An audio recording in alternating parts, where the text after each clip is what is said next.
I believe the audience is mixed in terms of experience, with some of you having done orthopedics and some may not have done orthopedics. So what I've tried to do is just give you an overview of orthopedics and the general principles.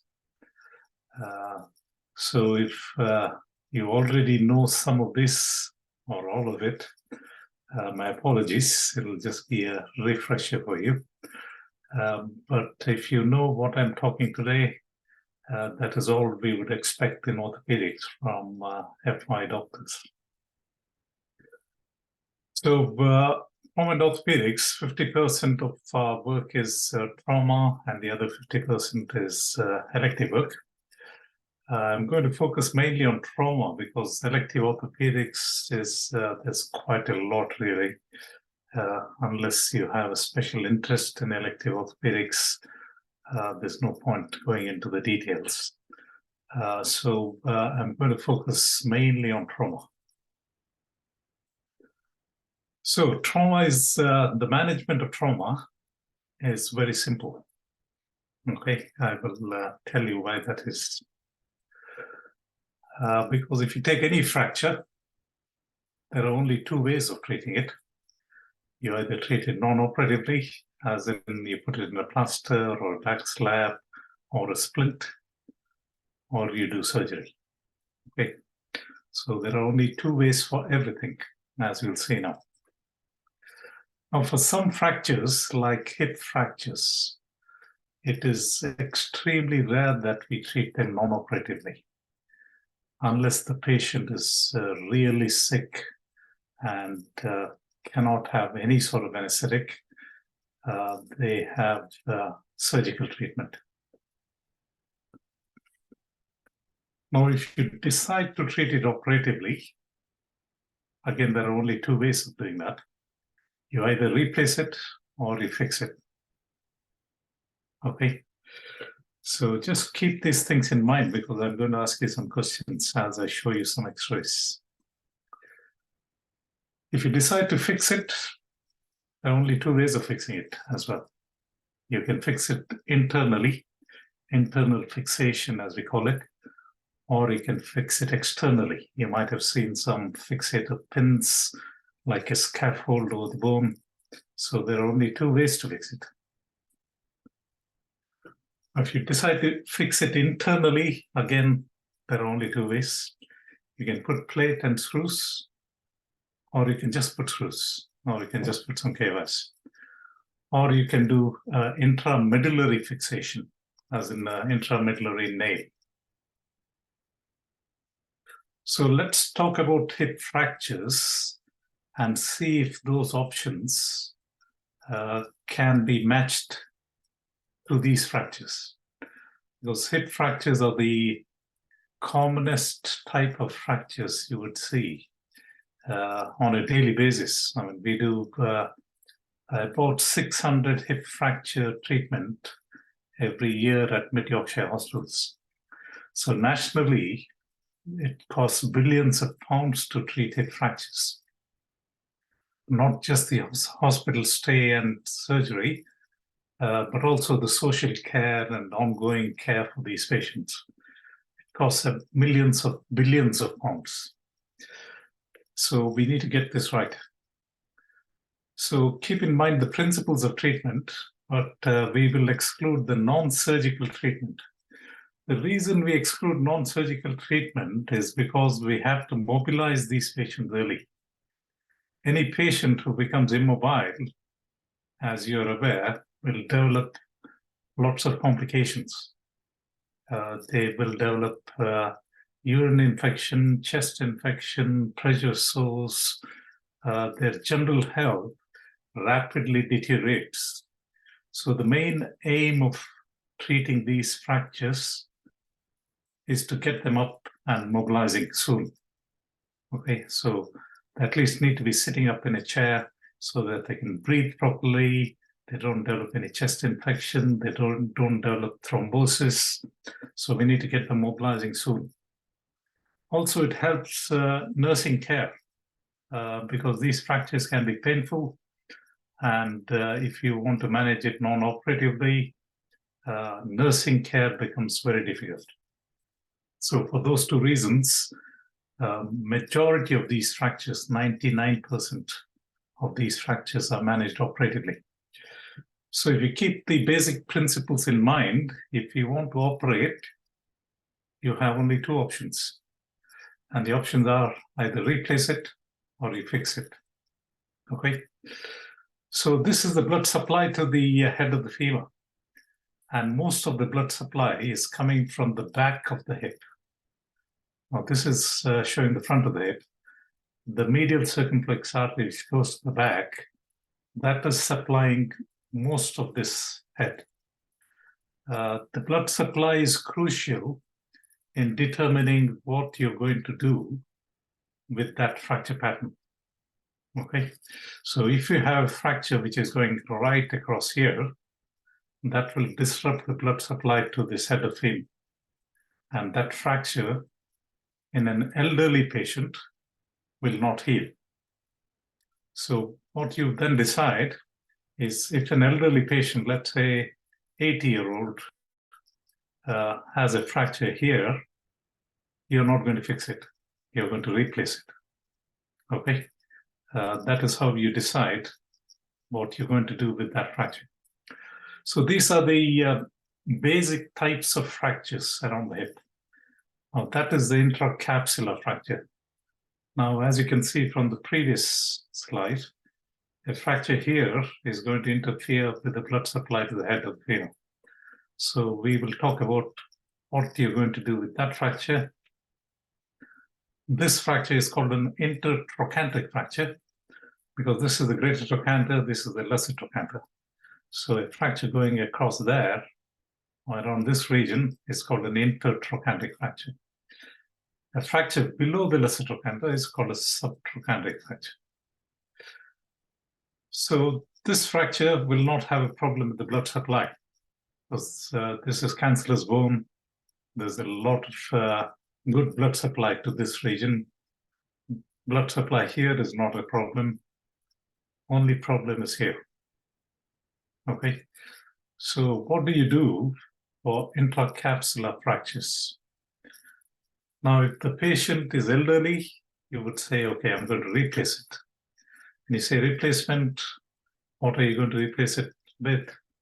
You're going to take that piece of bone out completely and put an artificial implant, a prosthesis. So you can then do either the hemiarthroplasty, which is a partial replacement, or you do a total hip replacement. So I will show you some slides of what that means. So this is an intracapsular fracture. It interferes with the blood supply. So in a young patient, you can occasionally get an intracapsular fracture in a young patient. It's not very common, but you can still get that. You would fix it. So the reason for that is you want to preserve the patient's own hip. You don't want to put an implant in a patient who's, let's say, 45 years old or 50 years old, because that implant is not going to last his lifetime. So what you then do is you fix that fracture, try to get it to heal. So in a younger patient, the blood supply is a bit better. You reduce the fracture so that the disruption to the blood supply is reduced, and you then fix it. So how would you fix it? As I said earlier, only two ways of fixing it, either with plate and screws or you just put screws. Okay. So in this young patient, I've elected to do a fixation with screws. These are called candidated screws. You put a wire, and on top of the wire, you put a screw. Or you can put a plate and screw. So this is a plate and screw. So as I said earlier, if you want to fix it, only two ways, either plate and screws or nails. So for this fracture, you would use plate and screws or just screws. Okay. So now if this is an older patient, as I said earlier, who's 80, 90 years old, then you would replace it. So you can see that fracture there. Now this fracture, if you fix it in an elderly patient, it's not going to heal. So what then happens is you fixed it, patient is still not able to mobilize, and then after a few months, you decide to do this. That is a bit late. So instead, what we do is, elderly patients, we say, okay, we are going to replace. So the two options you had there, you're going to replace or you're going to fix. So you would choose, I'm going to replace here. Because this is the elderly patient, that fracture will not heal because of the problem with the blood supply. I'm going to replace it. So this patient has had a total hip replacement rather than a partial replacement, because you can see the socket has been replaced. When do we do that? If the patient is mentally well and has been mobilizing quite well before the fracture, then we do a total hip replacement. Otherwise, we would do a partial hip replacement. Okay, so the next fracture is this intertrochanteric fracture. The blood supply is good here. So if the blood supply is good, you would try to get the fracture to heal up by fixing it and stabilizing it so that the patient can start walking. So in this fracture, or this intertrochanteric fracture, you would do a plate and screw. Okay, so just doing screws will not be enough for this. If you just put some screws across, that will fail because there's too much of stress going across here. When the patient weight bears, you want a bit more stability. So for this fracture, it is always fixation. And fixation with, you can do either plate and screws, or you can do intramedullary nail. Okay, so intertrochanteric fracture, always fix. Okay, whether you use plate and screws or nails can be debated, but you would not replace this. Even in an elderly patient, you would fix that. So that is what you can do. So the fracture line, ignore that, I've just taken it off the internet. So imagine a fracture line going across here. You would fix it with what we call a dynamic hip screw. This is a dynamic hip screw. Okay, so for the intertrochanteric fractures, any age, always fixation. Subtrochanteric fractures, again, you would fix it, and you would fix it with a nail, intramedullary nail. Okay, so with hip fractures, we'll cover all types of internal fixations. You wouldn't do any external fixation for a hip fracture, but you would do all the various, either just screws, plate and screws, intramedullary nails, or the replacements, which can be partial replacement or a total hip replacement. Okay, so that is a brief overview of hip fractures. Now, any fracture, if you want to fix it, the principle is you reduce the fracture and then fix it. So if there's a fracture here, you don't leave it displaced. There are techniques to reduce that fracture and then you fix it. So either it may be a nail or it may be a plate, but you have to reduce. So when you say fixing a fracture, you're talking about reducing the fracture, bringing it into good position and then fixing it. So that is a brief overview of hip fractures. Any questions on that before I move on to wrist fractures? Okay, so the wrist fractures, again, the same principles, exactly the same principles as any other fracture. Okay, so this fracture, for example, you would say, yeah, you can treat it non-operatively. It's not displaced too much. Let's say this patient is 85 years old. You'd say, okay, that displacement is not too bad, so I will treat this non-operatively. So non-operative treatment will be, you can put a plaster cast. If in this fracture, I wouldn't treat in a splint. But there are some fractures you could just put a splint on and leave it for, let's say, 4 weeks, 5 weeks, and then take it off. But this fracture, if I'm treating non-operatively, I would put a complete below elbow cast and leave it in plaster for 5 weeks, take it off, start mobilizing. Right. Now, if it is a displaced fracture, let's say in a younger patient, we go back to our principles. You can use external fixation, you can use internal fixation. So when would you use external fixation? You would use external fixation if there is an open injury. It's an open fracture. There's a big wound there. You cannot, you don't want to go through that wound and put a plate on, it'll get infected. So in those cases, you can put an external fixation. If it's a closed fracture, then you're thinking about internal fixation.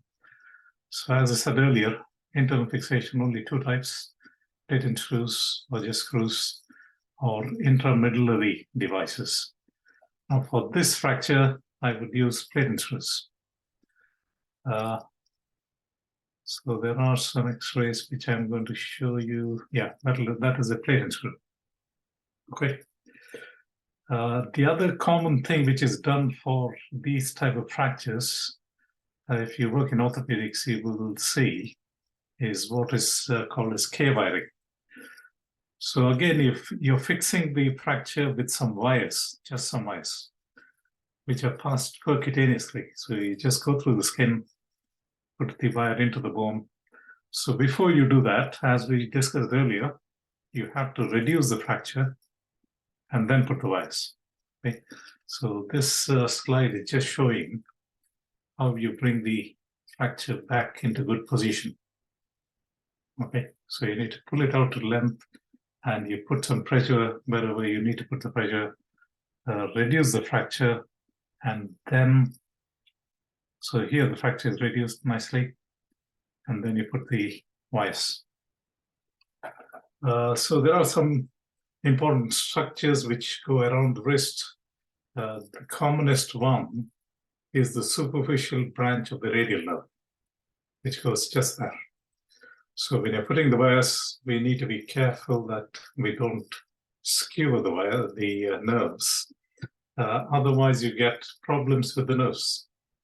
Nerves are a bit are funny structures. If you damage them, you can get a neuroma. You can get neuropathic pain, which can be quite resistant to treatment. So we need to take care when we are putting these wires that we don't damage those nerves. So we put a couple of wires or 3 wires in that configuration, and that will hold the fracture. So these wires are going through the skin into the bone, and we use the X-ray control when we are doing it to make sure that we are getting it in the right position and the fracture position is maintained. So this is what it will look like. So there are 2 wires going there, and there's 1 wire going from the dorsum of the hand onto there.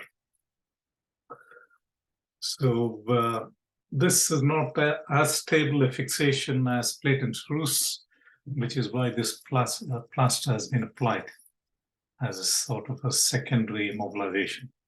So you put the K wires and then you put a plaster and leave it on for a few weeks, and then pull the wires out in the clinic and get the patient to mobilize. Okay, so these are the 2 commonest ways of fixing wrist fractures. Okay, internal fixation for wrist fractures, either K-wires or plate and screws. Intramedullary nails, very, very rarely for wrist fractures, but we do for shaft fractures. If there's a fracture somewhere here in a child, then we put a nail, intramedullary nail. Right, any questions on the wrist fractures before we move on? We'll quickly move on to some historical facts. Okay, Thomas Flint's. Now, Thomas splints have been around for over a century now.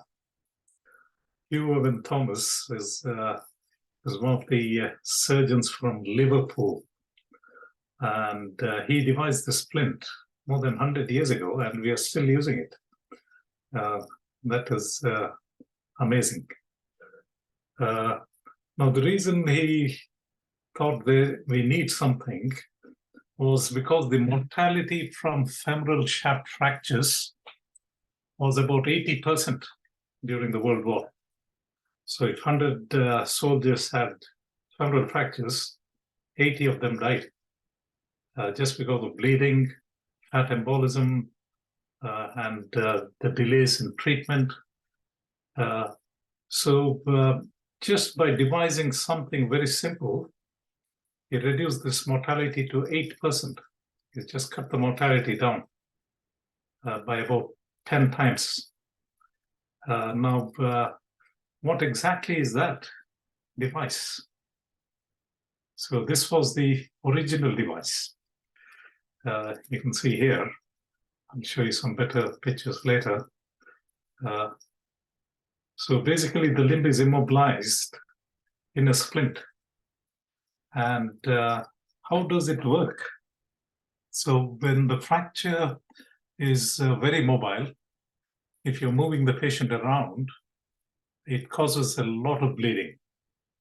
So in a femoral fracture, you can easily lose 1.5 to 2 liters of blood into the thigh.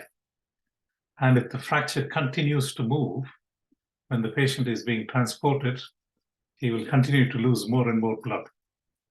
And of course, it's very painful. Each time the fracture moves, it is extremely painful. What Hugh Owen Thomas designed was a splint to just keep the fracture immobile as possible. Okay. So, this is the old-fashioned Nightingale board, as we used to call it. Nowadays, you get nice clean wards like this, a lot of space. You get a big team of surgeons, anesthetists, A&D specialists, everybody dealing with the patient. Now, I don't know if any of you have done ATLS. This is what the team is doing here. Advanced Trauma Life Support. Okay, so there is a big team who will take care of the patient. So the patient may have polytrauma. So when we say polytrauma, what we mean, we don't mean they have multiple fractures, as in femurs and tibias. That is called multiple fractures, or they're called multiple fractures. Now, when you say polytrauma, we mean two different systems. So they have a fracture shaft femur, and they have abdominal injury. Or they have fracture shaft femur, they have a chest injury. So different systems are involved. That is polytrauma. So for that, you need a big team to deal with different injuries, resuscitate the patient. They have a system of ABC, airway, breathing, circulation. So they stabilize one first before they move on to the next. So that is what is done. Now, this is a splint which the paramedics use very commonly because it's very easy to use, and it serves the purpose to bring them quickly. If there's a tibial fracture there, for example, they put this gutter splint, we call it. There are some Velcro straps which go around here, and it immobilizes temporarily. So this is Thomas splint.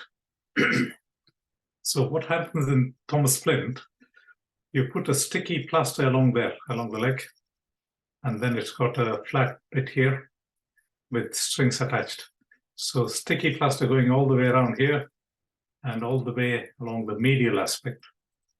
And then you put bandage on top of that sticky plaster. Now you've got something to pull the limb. So this pulls it and you tie it onto the end of the splint here. Now the counter traction is provided by this ring here. There is a ring which goes around the groin, and that is providing you counter traction. So when you pull on this leg and tie it here, this ring is pushing against the groin. Okay, so this is a Thomas splint. So where would you use Thomas splint for these type of fractures? Subtraumatic fractures, femoral shaft fractures, or there may be a fracture around the hip replacement, knee replacement. Those type of fractures you would use Thomas splint. So it's mainly used for femoral fractures. We don't. We could just put a back slab for tibial fracture. So it is only for the femoral fractures you would do this. Okay, so put a sticking plaster. This kit comes ready with this bit and the strings. So all you have to do is stick it to the leg there, and then put tape around, put a bandage around, and slide the splint on top of the leg and tie it to the end of the splint here. Okay. Now, when there is counter pressure, obviously it can cause pressure areas in the groin. You need to be careful. Open wounds. If the skin is very delicate, you can't put the traction on, otherwise it'll rip the skin. We will skip this. I think this was for skills station. I will quickly go to, I think we're running out of time. I'll quickly go to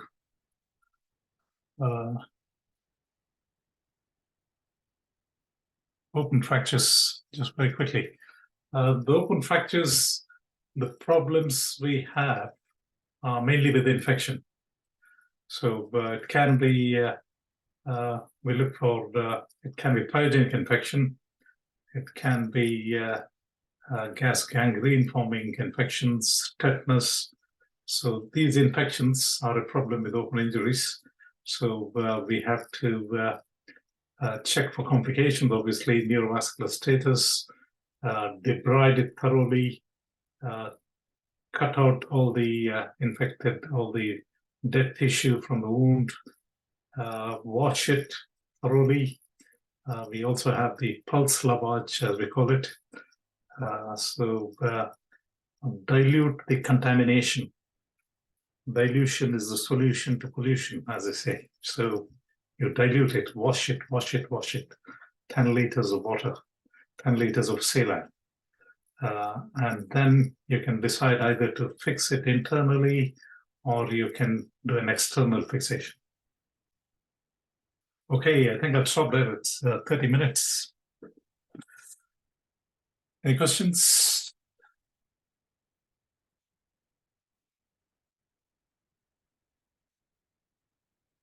Thanks, Ajit, for a very snapshot short view of some really fascinating stuff.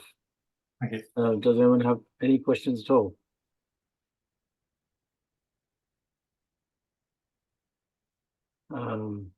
No? Okay. Right, so there's a question here. Can you see the chat box? It says, can you not use a Thomas splint for an open fracture? Thomas splint for open fractures. I mean, just as a temporizing measure until you take the patient to theatre. The important thing is don't let the limb be flailed, sort of, when you transport the patient. It should not continue to move for two reasons, as I said. One is it's very painful, and the other is it causes more and more bleeding. So the open fracture patient needs to go to theatre.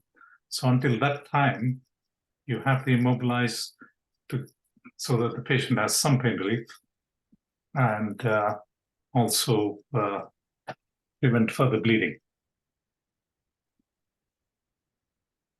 Thanks. Any other question, please?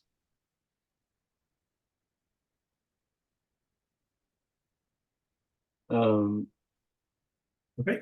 Right, that doesn't seem to be one. Okay. Thank you very much. Okay, Ajit, thank you so much.